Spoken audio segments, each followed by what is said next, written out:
जय जगन्नाथ सांग माने ये रेसिपीटी दही बुंदी नुहे ये है चाउल बुंदी खीरी जहाँकि बहुत सुंदर होता।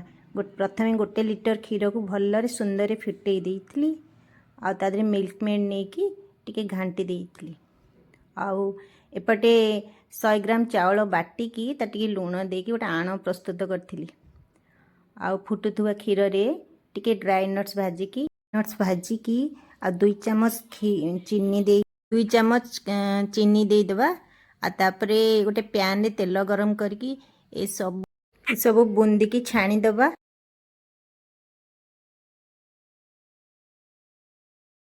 गरम क्षीर रे गुजराती पाउडर दे छाणी बूंदी की दे टिके घाटी देले आमर प्रस्तुत हो गला चाउल बूंदी खीरी।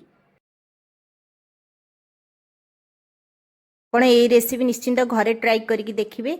आपन को जदि ये वीडियोटी भल लगा निश्चिंत लाइक